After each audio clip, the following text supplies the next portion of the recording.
Hey, welcome to American Bravado. I'm your host, JT Schultz. Now, you may be wondering, what is American Bravado? Quite simply, it is a political satire show for Americans too cheap to pay for cable.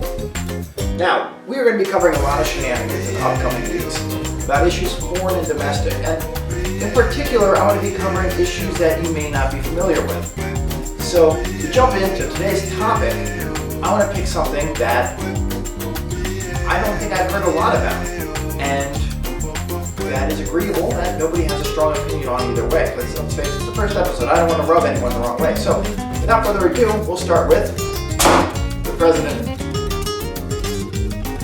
But more specifically, I want to talk about the portrait. Now, this is a strong picture. If you look at it, he has a scowl on his face, scrunched up eyes, a hunched over back. This is not your traditional presidential picture. Now, his supporters will say that the image this portrait puts out is an affirmation of his policy. It says he's a tough guy, that he will not stand for crime, and he will not stand for terrorism. But to me, it looks like he will not stand, because if he does, he'll shit himself.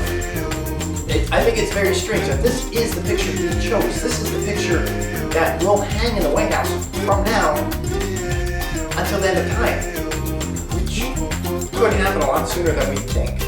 But really, if we have a gas crisis in the next 4 years, all we really need is this photo. No headlines, just this photo.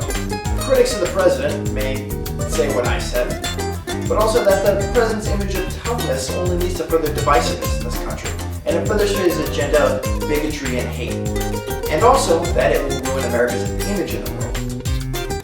Think about it. How are we supposed to get along with France, who is a city of love, when we became the nation of hate? Now, compare this to this guy. You may have known him from a few Jimmy Kimmel Show appearances, the presidency, and that's about it. But notice how different this portrait is to this one. This one has so much more color, it's cheery, it's inviting.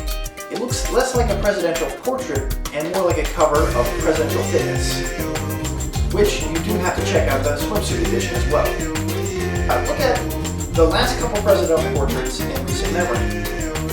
Compared to these two, they look more like LinkedIn profiles than they do presidential portraits. Now, the point I'd like to make here about the portraits is that they are less pictures than they are images. It sounds a little redundant, but there's a message attached to each of them. This one says, openness and inclusive.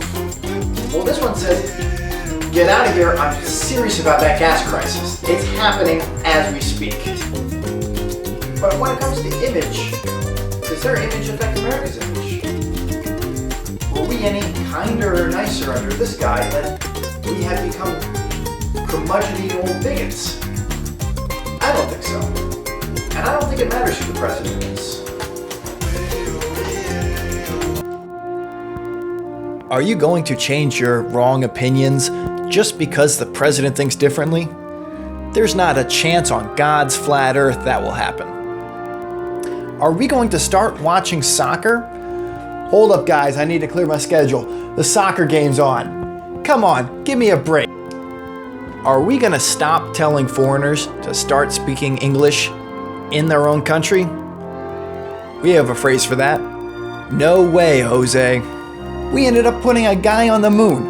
On the moon. We put a guy in space and put him on a giant rock floating around our planet. And it wasn't the president who did that. It was Americans. And some German scientists, but mostly Americans who got us to the moon. Friends, let's face it. I could sit here and talk about the small stuff, the things that divide us. Making fun of the president, political gaffes, talking about fake news, but I'm not interested in doing that. There's plenty of people already doing it and doing a far better job than I could ever do. But what I am interested in is talking about what unites us, and that is making fun of the rest of the world.